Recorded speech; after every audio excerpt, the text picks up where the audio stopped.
2 months ago, at Mr. Sampson's office, it was a pleasant Tuesday morning, full of great promises. Mr. Sampson was seated by 8 a.m. in his office, waiting for his secretary to call on the first client. Just then, he had a knock on the door. "Sir, we have a very important personality today." He came with a convoy.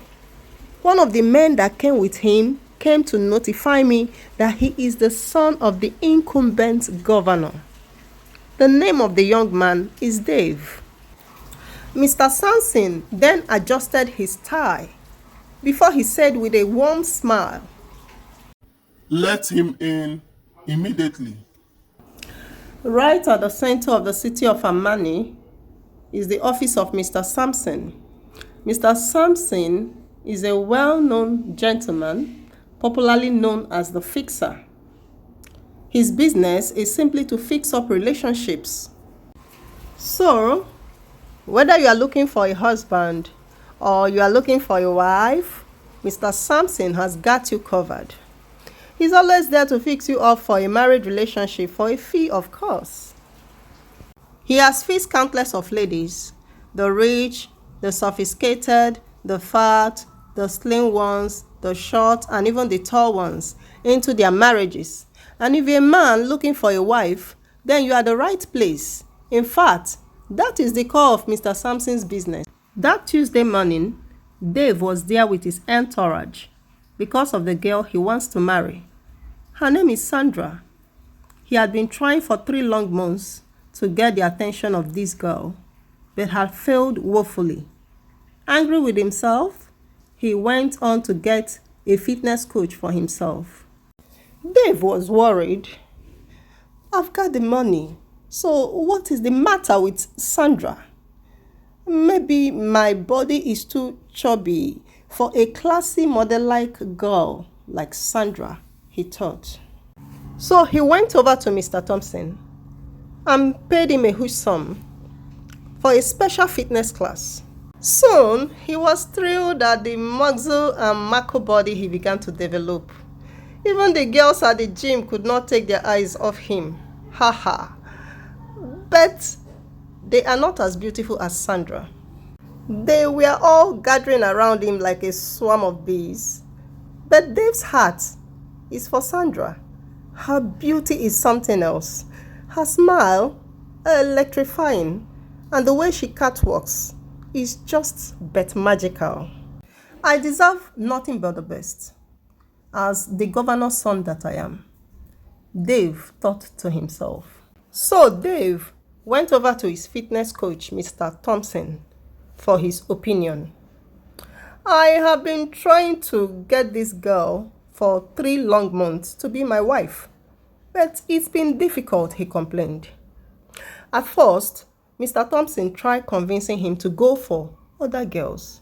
"I mean, there are many beautiful girls out there, Dave. Why waste your time on someone who obviously doesn't want you?" Mr. Thompson asked. "I am Dave, the son of the governor of the state of Amani," Dave replied. "I should be able to get what I want, the best of the best that life has to offer." "Let me tell you something, Mr. Thompson," Dave said. "Even the chief security of the Inland Bank where Sandra works have personally called me to tell me to back off. But Mr. Thompson, I want to prove something, that I am the only man that can win Sandra's heart," Dave said, laughing at the top of his voice, gloating over the idea of getting married to a woman who is referred to as possessed because of her beauty, elegance, and yet unbending refusal to be with any man. So there he was at Mr. Sampson, the fixer's office, who immediately started out as his personal coach. Dave, of course, took the premium offer for 2 months, at the end of which he visited the bank where Sandra works. Mr. Sampson is the real guru in relationship matters. He is indeed the fixer, Dave thought, for finally, Sandra agreed to go out on a date with him. Not once, not twice, but a whole lot of times they went out on a date. Dave was indeed thrilled at the relationship he now has with Sandra, and so he decided to take it further by proposing marriage to her. So he organized a surprise proposal for her with his friends and folks present. He had written down his love lines and poems and rehearsed them tirelessly. As they approached Kent's restaurant, Sandra was surprised at the people gathered and wondered what that could mean. Soon, Dave took her before all his guests and began to read his love lines for her. The lines he read were really soft and magical and could melt any girl's heart. Sandra stood there embarrassed, confused, and sorry. Sorry that such a kind and handsome gentleman would go home disappointed. She knew there's no point faking love because that strategy had failed before. If you must break someone's heart, don't do it at the last minute, she thought. She also knew that the strategy of chasing men away does not work anymore for her because she has chased countless men away, faking to be rude and heartless. All the people who were gathered at Kent's restaurant gazed at them. Some nodded, while some even went as far as clapping for her to say yes to the young man's proposal. But then her answer came along and it was a no. Just then, Kemi, one of the girls who happened to be there at the restaurant, came forward and threw her arms at Mr. Dave. I love you, Mr. Dave, and if you will want to marry me, why not? Dave then threw his arms around her as the spectators started clapping for them.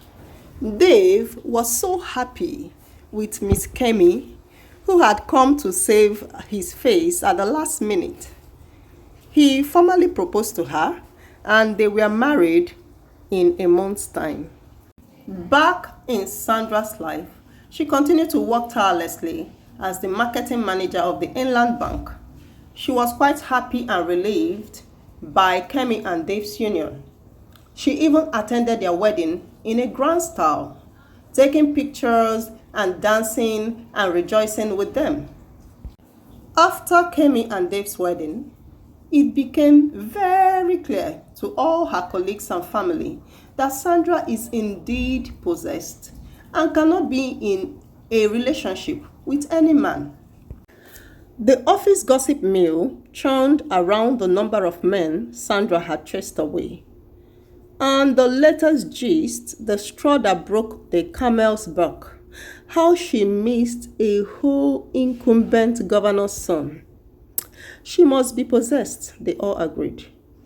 Then, 1 month later, just as the gossip began to die down, it was a Friday morning and Sandra had gone for her field work. On coming back, she was so tired that she slept off at the office.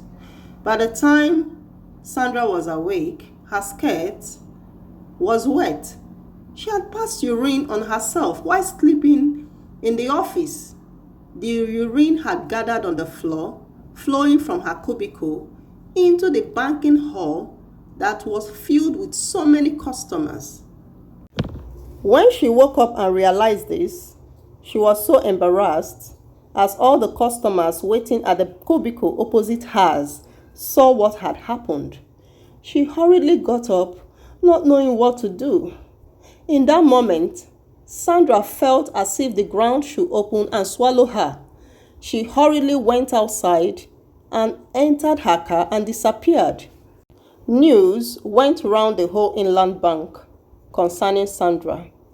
Now I have an answer to the whole puzzle, said Mr. Matthew, the chief security officer. The news of how Sandra passed urine on herself while sleeping spread from Inland Bank Igolo Road to all the Inland Bank in the state of Amani. As Sandra rushed back home that Friday afternoon. She quickly went out to buy rat poison and drank it. She woke up the next morning on the hospital bed, surrounded by her parents and her 3 brothers. Her neighbor, Mr. P, had come back in the evening time and had decided to check up on her as usual. Mr. Peter knocked on the door, but there was no response, though he saw the key on the door, meaning that the door was open. He quickly opened the door in a jerk, thinking that some thieves might have been inside. To his greatest surprise, he saw Sandra on the bed with foam coming out from her mouth. He quickly alerted the ambulance of the hospital where he worked as a pharmacist, and Sandra was rushed to the hospital. She was very fortunate to have survived. Several tests were conducted on her, and the doctor discovered that she had a severe urinary tract infection that had made her to bedwet as an adult. And that was why she scared all her suitors away. She was treated and was okay. Mr. Peter, who had been a single neighbor of Sandra and had been preparing to propose to her, finally popped the question on the day she was discharged from the hospital. Sandra agreed to marry Mr. P, and they were married in a month's time.